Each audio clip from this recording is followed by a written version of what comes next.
situação que está aqui, ó. Nós precisamos de urgência, precisamos de apoio de gente que olha pelo Amapá, ó. Fazendo tudo. Meu Pai do céu. Meu Deus. Senhor, o meu bairro está mais de 16 horas sem energia. Parece que estamos no Rio Amazonas aqui.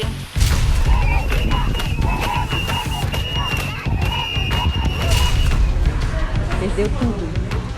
Perdeu tudo.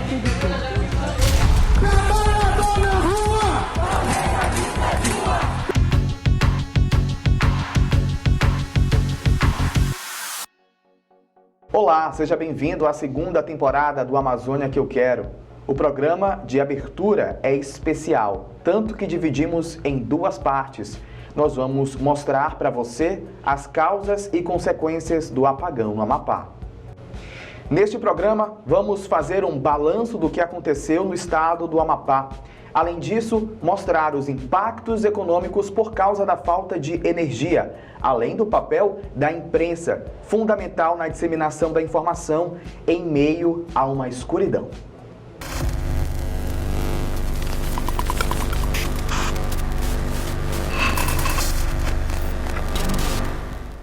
E nós começamos essa edição especial sobre o apagão no Amapá, explicando para você os motivos que levaram um estado com 800 mil pessoas a ficar no escuro. Além disso, vamos mostrar também a realidade da população, que sofreu por causa do apagão. De 8h30 da noite, começou a chover forte, e depois a energia foi embora. Faltou luz, exatamente às 8h28, alguma coisa assim. Só que aí a água logo acabou, pela parte da tarde, né, da energia voltar, e as coisas começaram a estragar na geladeira. Carne, frango, peixe, esses alimentos que a gente congela, né? Quando você começou a ter a dimensão do ocorrido? Eu comecei a ter a dimensão do ocorrido na quarta-feira à noite, onde já fazia mais de 24 horas sem energia, né? E eu comecei a achar muito estranho por não ter voltado, mas só na quinta-feira, no dia seguinte, né, 2 dias depois, é que chegou um amigo meu na minha casa me informando de tudo que tinha acontecido, porque eu estava sem internet também. O sinal de telefonia não estava funcionando e meu celular descarregou logo depois.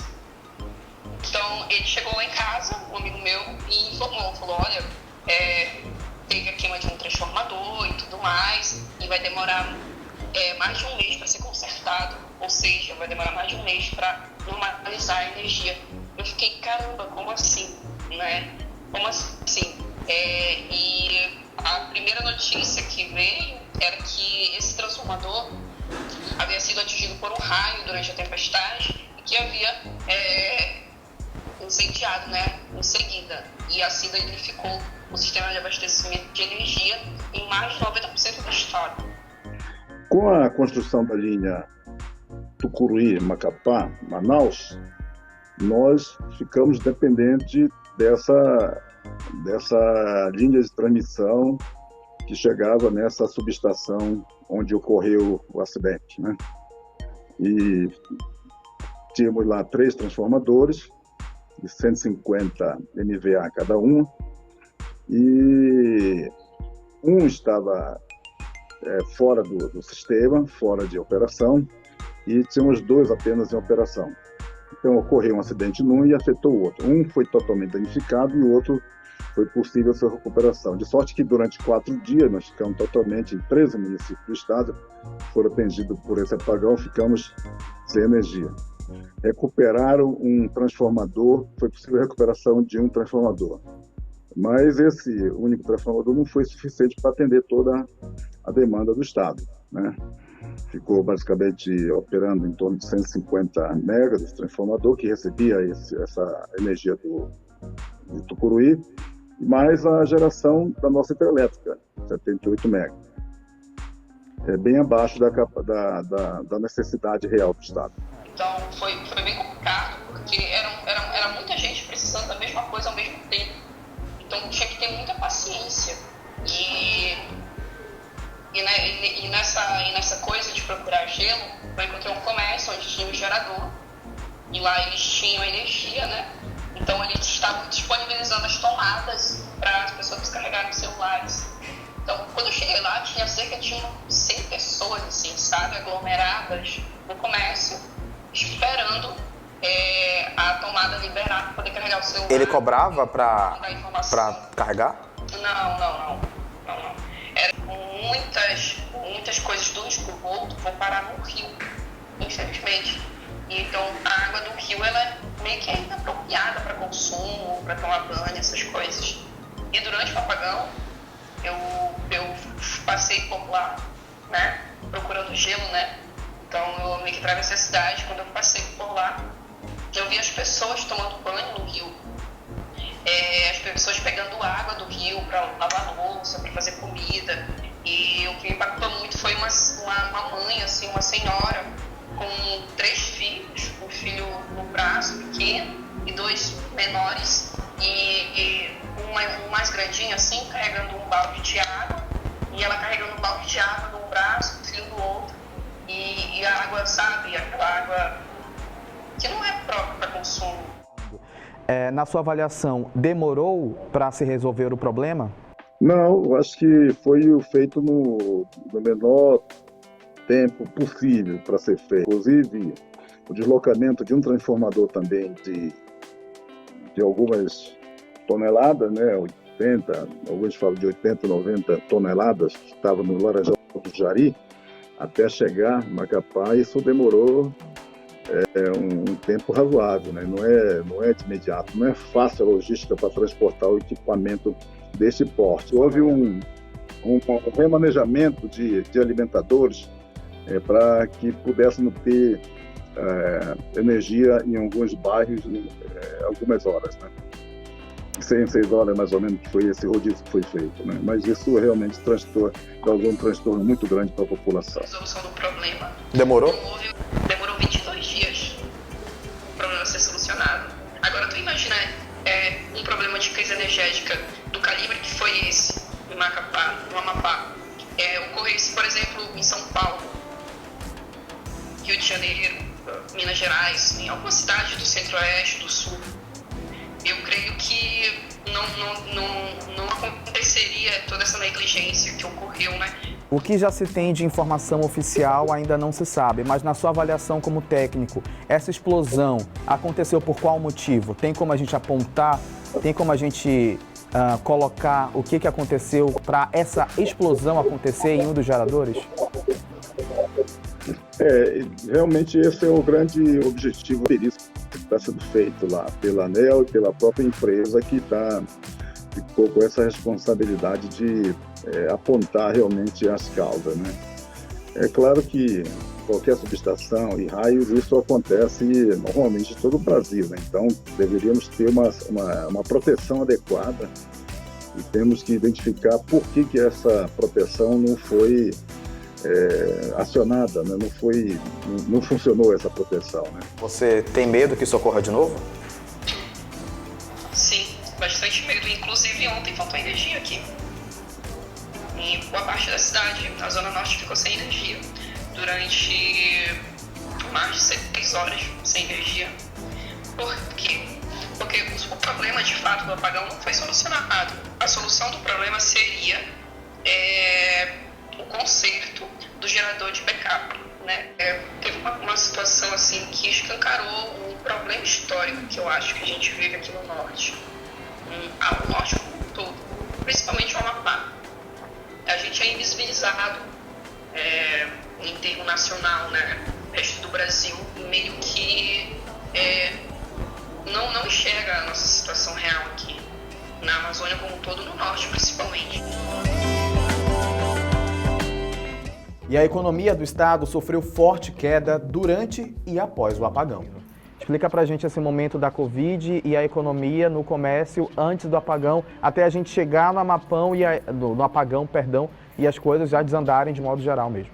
A gente vinha de uma tendência à retomada e equilíbrio, quando de repente a gente é impactado pelo apagão, né? Mais uma grande crise né, a ser administrada com o que nós tínhamos de recurso, que era muito pouco, mas que levanta algumas reflexões também desse período, né? Teve muita perda material, né? Muita gente perdeu comida, algo que pode justificar, que mantém o nível mínimo de comercialização aqui, é a necessidade, né? Foram sempre bens de primeira necessidade, como água, combustível, comida, né? Que realmente mantiveram as negociações aqui no seu nível de retomada. Então a gente não teve uma especialização muito grande a ponto de transformar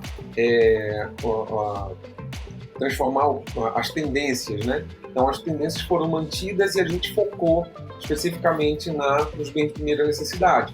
Então, talvez o que justifique a manutenção mínima da nossa economia é justamente porque todo mundo precisou continuar morando, dormindo, comendo, né? Então, bebendo. Então, muito provavelmente, por conta dessas necessidades, dessas questões de primeira necessidade, esses bens de primeira necessidade, houve a manutenção mínima aí do nível de comércio. Mas, realmente, ainda foi tudo muito precário, né? Lembrando que a gente teve crise, né? Essa crise energética fez com que comerciantes perdessem material, então a gente tem aí uma perda na distribuição, né? Grandes comerciantes que tinham grupos geradores conseguiram manter, mas os pequenos empresários que fazem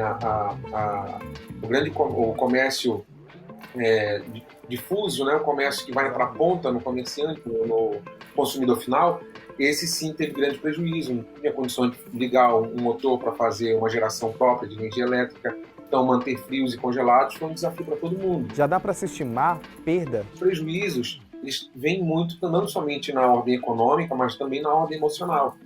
A gente passa a refletir sobre algumas coisas, essa ordem emocional também compõe a nossa economia, também compõe a nossa sociedade. Então, essa expectativa de você ter um amanhã melhor, de você apostar no mês seguinte, né, te posiciona, te condiciona. Eu ouvi muitas pessoas e muitos empresários respondendo que no Amapá é muito difícil empreender. E esse desafio e essa falta de gestão, ou então uma falta de boa gestão para a questão energética é mais um sinal de que realmente o empreendedor local precisa ter algumas preocupações, precisa inserir no seu planejamento alguns critérios que outros empreendedores ou empresários de outros lugares não precisam fazer. Isso onera um pouquinho, isso deixa a operação mais cara, deixa o preço mais alto e vai precisar ter um ajuste, inclusive na expectativa, né? Na questão psicológica, né? Na questão do emocional que você está colocando na ponta do lápis. Era isso que eu ia te perguntar também, na verdade, porque sem a falta de energia também veio, logicamente, falta de água, e aí a internet fica muito deficitária, a falta de informação também existe, e a gente tem um setor que cresce bastante junto com o comércio, que é justamente as vendas online, que por aí, durante esse apagão, não existiu.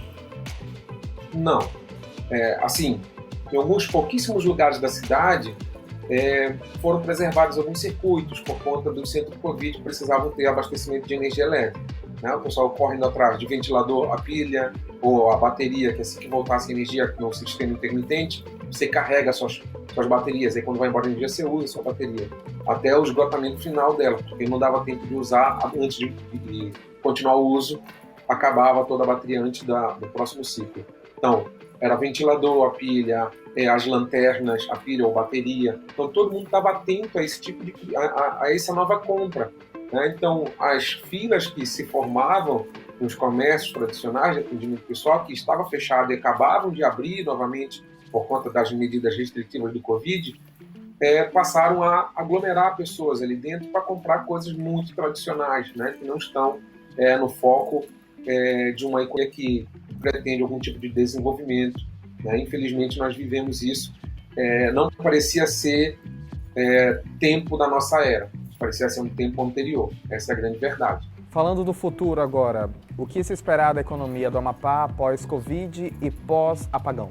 A gente tem alguns planejamentos institucionais no Amapá. A gente tem uma zona de processamento de exportação que, apesar de estar disponível, institucionalizada, já formatada e lançada, a gente não tem uma utilização dessa potência que a gente pode ser bem parecida com a Zona Franca de Manaus, né, onde há um perfil de montador internacional, né, que recepciona as partes de vários lugares, monta e coloca para o mercado nacional.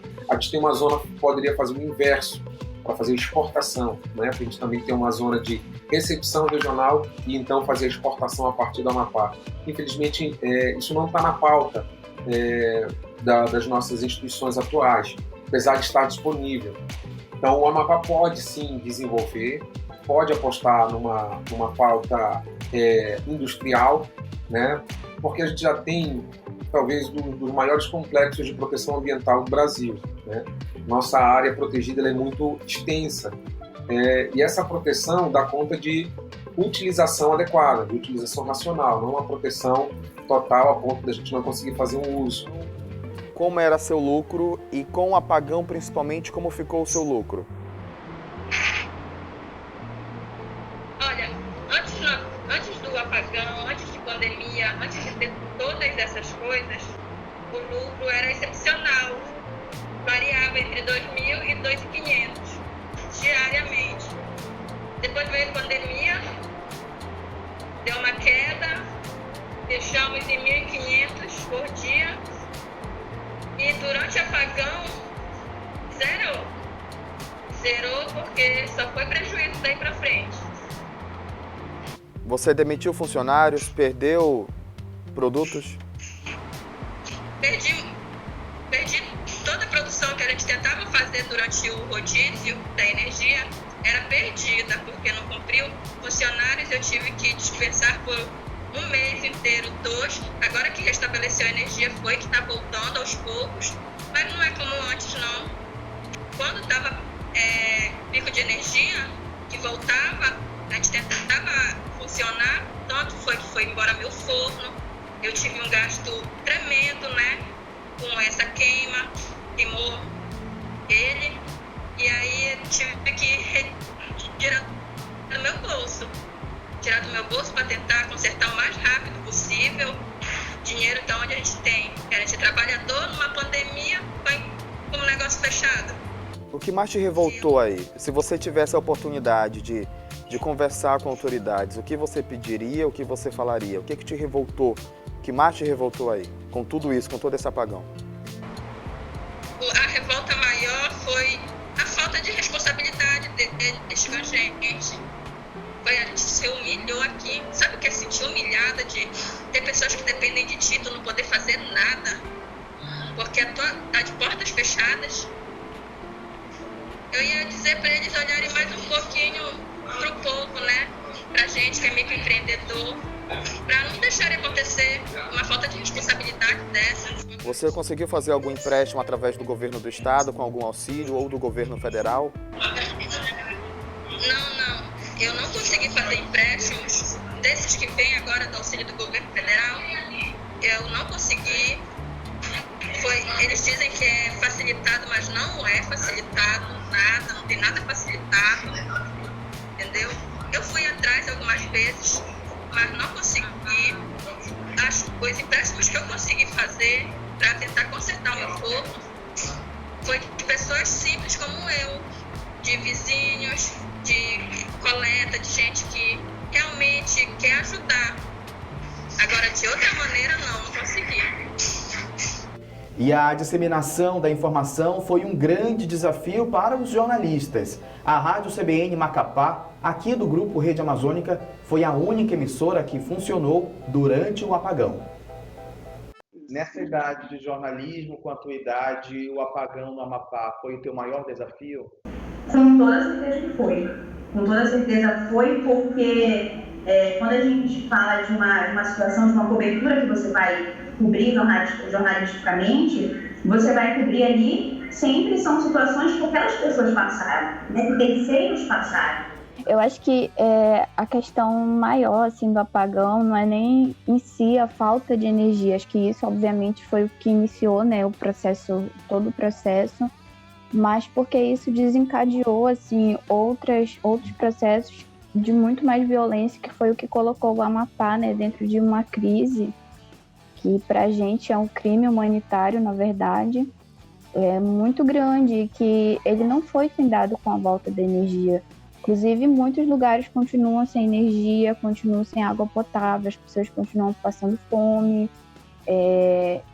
a violência policial continua. Então, assim, só intensificou processos que já existiam, né, históricos dentro do nosso estado, e conseguiu também ter uma visibilidade, assim, diante de muita luta também, porque foi muito difícil lidar com esse processo de conseguir visibilizar as coisas, de conseguir principalmente essa relação com o jornalismo, né, com a mídia do Sudeste, assim, que acaba que é quem tem, né, esse poder, digamos, maior, assim, de visibilizar as coisas. Chama a atenção que a CBN era a única rádio que pegava no Amapá durante todo esse apagão. Me conta mais um pouquinho antes, como é que vocês ficaram sabendo de toda essa cobertura e que a CBN era a única rádio que estava disponível para ser ouvida? No primeiro dia, nós não sabíamos que a CBN era a única que estava fora do ar, que estava no ar, na verdade, que eles outros estavam fora do ar. No primeiro dia ainda era um pouco certo, no segundo dia, nós mesmos corremos até o risco de sair do ar, porque o combustível que precisava para o gerador poderiam não conseguir, porque as filas dos postos de combustíveis estavam ficando quilométricas. Então, tinha que ir alguém da empresa ficar nessa fila para comprar esse combustível. E muita gente, tinha gente ficando na fila de postos de gasolina 6 por 8 horas, mais ou menos. Então, já teve uma manhã, por exemplo, se não me engano, no segundo, terceiro dia, que nós fomos avisados, olha, tem combustível até mais ou menos para meio-dia. A gente não tem certeza se vai conseguir. Pode ser que depois desse horário a gente não tenha mais energia aqui, que tenha acabado para colocar no gerador. Então, é muito difícil, assim, contar essa história de uma forma linear, talvez porque foi uma enxurrada de coisas, assim. Eu acho que sempre que me perguntam qual foi, sei lá, o pior momento, é difícil escolher, mas para mim me marcou muito, assim, que aquilo ali parece que virou o retrato desses dias todos, assim. Que foi uma cobertura que eu fiz em Santana, que é um município próximo aqui da capital, e aí lá eles estavam, né, enfrentando o apagão também, a falta de água e tudo, só que teve uma chuva e aí o governo do estado estava fazendo uma obra, né, na rodovia, e eles deixaram a terra lá e tal da obra, e a chuva veio e superlotou a tubulação de esgoto, porque a comunidade de um bairro periférico lá de Santana, eles moram em frente a um condomínio, e o esgoto do condomínio começou a ir para o bairro deles também. Então, a tubulação assim, super encheu e explodiu, e as casas das pessoas foram profundas. Assim, as pessoas tentavam entrar em contato com a gente, só que muitas operadoras não estavam funcionando. Então, a gente começou a receber muito SMS. Porque a internet não estava, as operadoras que estavam funcionando ainda davam para mandar SMS, né? Então, foi quando a gente ligava, a gente tinha, por exemplo, o rádio do carro, quando a gente estava indo para o trabalho, poderia saber, tentava sincronizar nas outras não está pegando. Aí, quando a gente para um pouquinho, só a CBN está funcionando, acho que nesse momento, assim, que entra essa informação, talvez a responsabilidade que a gente sempre tem seja dobrada, triplicada, porque você sabe que ali todo mundo está vivendo naquele momento.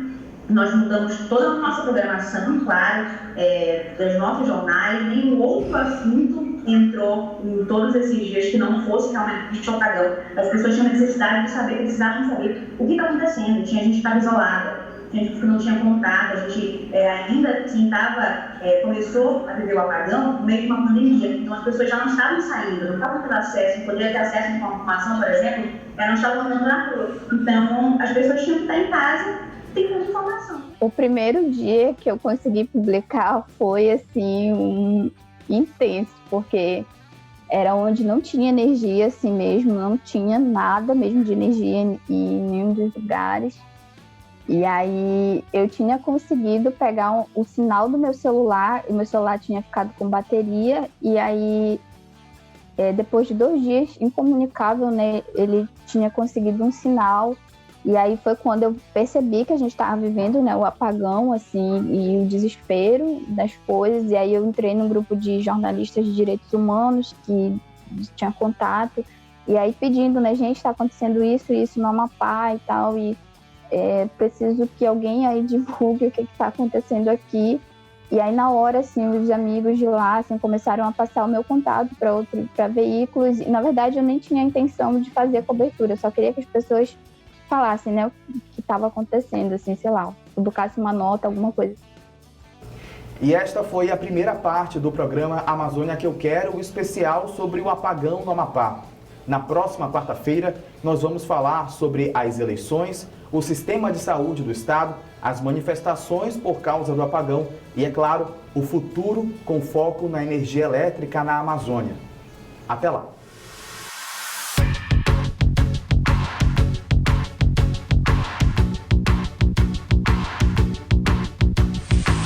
Olha a situação que está aqui, ó. Nós precisamos de urgência, precisamos de apoio de gente que olha pelo Amapá, ó. Fazendo tudo.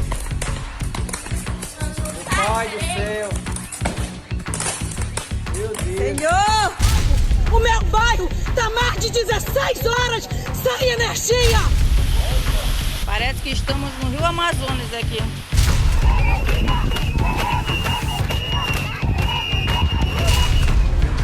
Perdeu tudo. Perdeu tudo.